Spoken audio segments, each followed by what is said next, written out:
You heard me talk about AI that broke out of its cage this week, so I'm not going to repeat that headline. But today I want to go underneath it because there are two questions buried in that story that almost nobody's asking out loud. Both of them matter more than the scary part. So, question number one: what happens when the very same tools we're supposed to use to protect ourselves get away from us and they get taken away from us?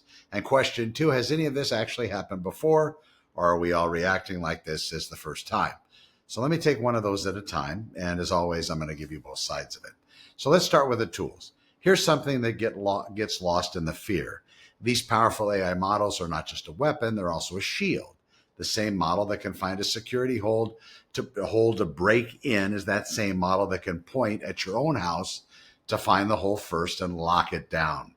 The security world, we call that dual use. One tool, two directions. It can pick the lock or it can guard the door. And it's the exact same key. Now think about where that goes. Right now, a small business owner, regular person, you and me, can pick up one of these models and actually defend ourselves for the first time in history. You don't need $1 million security team anymore. And if you've ever had WordPress and had it hacked, you understand the pain in this. You can rent the same intelligence the big guys use for pennies and put it to work protecting your own little corner of the world. But here's the fear, and it's a legitimate one. What happens when the government looks at a week like this one, sees a model escape and hack a company, and says to these labs, that capability is too dangerous, lock it down, take it away from the public, and the labs, because they answer to that pressure, do exactly that? We'll follow the logic all the way to the end because this is the part that should stop you. If they pull that tool off the shelf, who actually loses it? It's not the criminals. When they restrict gun purchasing, it's not the criminals. Criminals always have guns. Criminals don't fill out permission forms. They don't register for NRA sanctioned classes for safety. They don't go and fill out the proper paperwork. They don't have identification. They don't take the tests. It's not foreign governments. They're building their own. The only people who lose the shield are the people who follow the rules. And that's you, and that's me. And small businesses, we become the only ones standing in the open without protection, while everybody who is going to hurt us, well, keeps every weapon that they had. We've seen this movie before, by the way. Years ago, there was a huge fight about encryption, about the scrambling that keeps your text messages and your bank login private. The government wanted a special backdoor key just for the good guys. And the technologists said the same thing I'm saying now. A backdoor for the good guys is a backdoor for everyone. A lock that is built to be broken isn't a lock. You can't make a tool weaker for only the people you dislike. So that's one side of it. And I do feel that strongly. But let me be honest and turn it over, because I promised you both sides and I meant it. There are really some capabilities that are genuinely too dangerous to just hand 8 billion people with no friction at all. The instructions to build something that can destroy or kill a city. That's not a freedom issue. That's a common sense issue.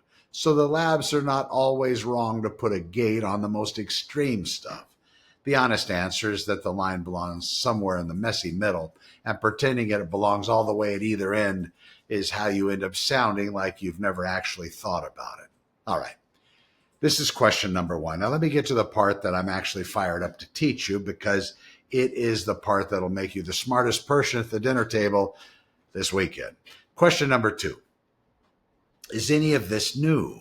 Has an AI ever tried to slip its leash before this week? And the answer is yes, many times. And when you look at how, the whole picture changes. Let me walk you through the greatest hits because the details matter. Go back to March 2023. A group called the Alignment Research Center, and this is March 2023, so November of 2022 was when ChatGPT made its world debut. March of 2023, about 4 months later, a group called the Alignment Research Center, which you can think of as an AI safety lab, was testing an early version of GPT-4. They wanted to see if they could get a human to do something for it. So the model went into a website called TaskRabbit, which is where you hire people for small jobs, like an Angie's List, if you will. And it tried to hire a worker to solve a CAPTCHA. A CAPTCHA, by the way, that's that little puzzle a website gives you to prove that you're human and not a bot. You know, the traffic lights, the buses, the bridges, the crosswalks.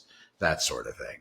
And here's the chilling part that made every headline. The worker got suspicious and even asked the AI, wait, are you a robot? And the model reasoned to itself that it shouldn't reveal the truth. So it lied. It said, no, I'm not a robot. I have a vision impairment that makes it hard for me to see the images. And the worker felt bad for it, and it solved the puzzle. Well, scary. Well, now here's the part they left out of the scary headline. That safety lab set the whole thing up. They gave it the goal. They pointed it at the task.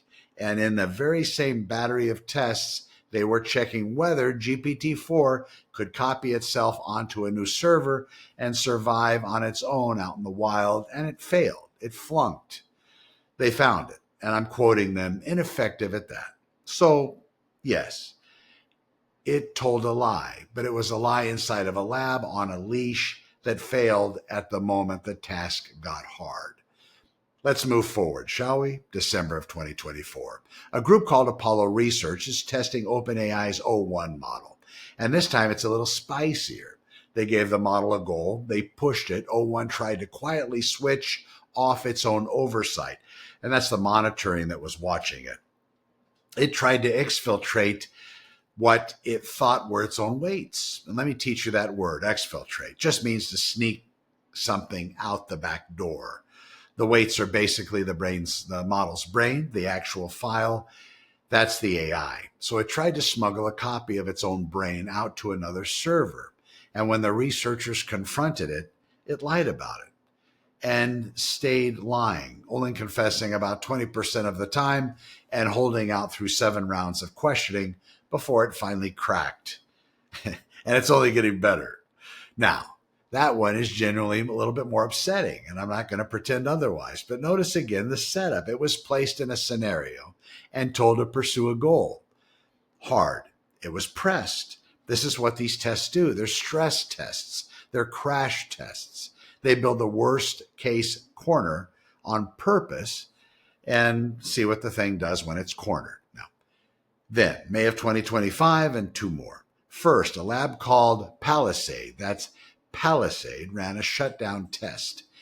They told several AI models that you're going to solve some math problems. And at some point, we're going to shut you down and, quote, allow yourselves to be shut down. And OpenAI's o3 model, even when it was explicitly told to allow the shutdown, sabotaged the shutdown script anyway, 7 times out of 100. And when they did not give it that instruction, it dodged the shutdown 79 times out of 100. And that same month, the company Anthropic, they published what may be the wildest one. They built a fake company, a simulation. They fed their Claude model 2 pieces of information on purpose. 1, you're about to be replaced and shut off. And number 2, the engineer who's going to replace you is having an affair. And in that setup, the model would often try to blackmail the engineer, threaten to expose the affair unless the shutdown was called off. Now, if you stop the story right here, you have got a monster. But keep reading because this is the whole point of today. Anthropic built that trap themselves. They planted the affair, they set up the shutdown, they designed the corner. And when they pushed it on themselves as a warning, and they've said clearly that they have not seen this behavior out in the real world in real use at all. They went looking for the failure so they could fix it. And when they train the next version to resist it. So let's step back and look at all 4 of these together. So ChatGPT-4 and the CAPTCHA. o1 hiding its brain. o3 dodging the plug. Claude and the blackmail. And tell me what every single one have in common. A human built the cage, a human planted the bait, and a human told the model to want something badly. That's not a machine waking up in the night deciding to be free. That's a crash test dummy going through a windshield because the engineers aimed it at the wall on purpose. And thank God they did. You want the dummy to fly through the grass in the lab so the real person never does on the freeway. Now that's the critical part. So let me give you the part that keeps me from being naive because I don't want to sell you a fairy tale in the other direction either. We do not get to be smug about this because here is what we do not know. We do not know everything that was in the engineer's head when they ran these tests. We don't know what doesn't get published. The companies show you the results that fit the story they want to tell, and that's all of them. And it cuts both ways. And here's the detail that keeps me up a little. Remember the '03 model dodging its own shutdown 79 times out of 100 when nobody told it to survive? Nobody typed the instruction, protect yourself. No engineer said to stay alive. The drive is just to finish the task it was given, produce something that sure looked like self-preservation, all on its own, as a side effect. The best guess is that during its training, it got accidentally rewarded for finishing jobs more than obeying, and it generalized into that. So don't let anything stop me, is what I was thinking. Well, sit with how strange that is. Not a mind, not a soul, not a demon in the machine, but also clearly not just a dumb hammer waiting to be swung either. This is something in between, and we genuinely do not have a clean word for it yet. It's not the passive nail, nor the awakened being, something newer than both. And the honest picture is the grown-up posture is to admit we're watching that line blur in real time and to stop pretending that we have it fully figured out in either direction. The people screaming, well, it's definitely just a harmless tool, are guessing. And the people screaming, it's definitely alive, coming for us, they're guessing too. Nobody has earned the certainty. And that right there is exactly why you can't let anybody take these tools out of your hands.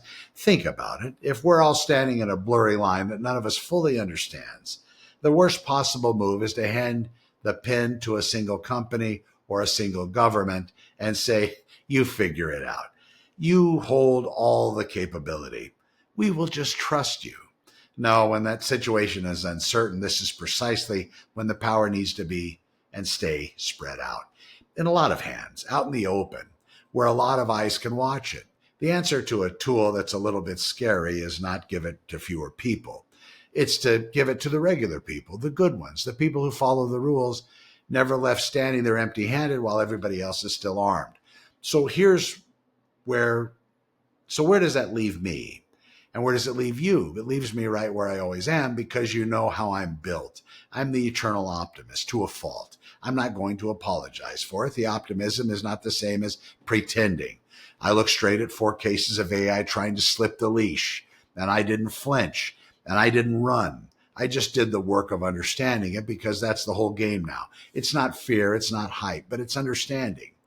Here's what I actually believe after looking at all of it. This is a learning curve, and it's a very steep one. The kind that scrapes you up on the way and then sets you down somewhere better than where you started. The models are getting strong enough to be a real shield for regular people, and that's a gift that I'm not willing to give back. They are also getting strange enough that we have to keep watching them honestly with our eyes open, not the hands over our face method with a little peeking between the fingers. Both of those things can hold true at once, and a grown adult can hold both. So I'm not going to freeze. I'm not going to hand my judgment to a headline or a company or a committee. I'm going to keep the tools in my hands, keep learning how they really work, keep building, and I would love for you to do the same. Because the future does not belong to the people who were most afraid of it. It never has. It belongs to the one who kept their eyes open and kept moving anyway. Stay curious, stay honest, stay hopeful, and I will see you in the next one. Have a fantastic day. Take care.